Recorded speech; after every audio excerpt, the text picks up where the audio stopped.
You are sweating a lot. Let me get you some tissues here. No, we're good. We're good. Do you mind if I dab you, Mr. Mayor? It's all right. No problem. We're auction this off on eBay afterwards. Very good. Actually, I'm going to take the DNA from this tissue. I'm going to clone you, and we're going to have a whole army of you here in LA. That's good. Time now for the sideshow. That was Jimmy Kimmel, of course, sharing an intimate moment with Toronto Mayor Rob Ford on his show last night. While their interview was funny, it was also awkward. No topics were off limits, including the mayor's past drug use. Next up, Arizona Governor Jan Brewer vetoed that bill to allow businesses to discriminate against gays on the basis of a religion.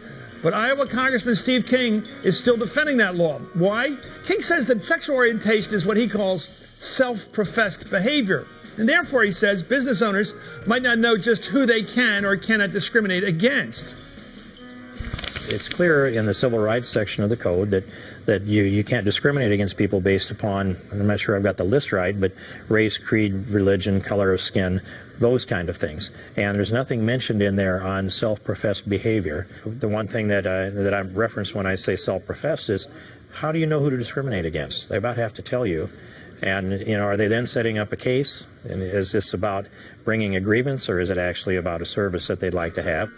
So what Mr. King is saying there is that customers could claim to be gay just to entrap business owners into discriminating against them so they can then seek reparations, legal reparations. And here's a further question. Is religion not, by his wording, also self-professed? Finally, 12 Years a Slave got the Oscar for Best Picture on Sunday night. And while conservative radio host Rush Limbaugh didn't actually see the movie, he still has a theory explaining why it won.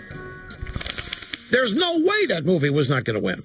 If it was the only thing that movie won, it was going to win Best Picture.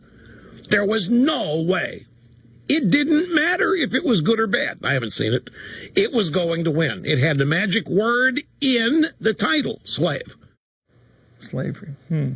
Anyway, up next, that's Rushbo, isn't he? Perfect. Up next, Democrats have an advantage over Republicans on some of the biggest issues around. Look at the polls. So why are these advantages not translating into a lead in the upcoming midterm elections? The polls don't match with the issues.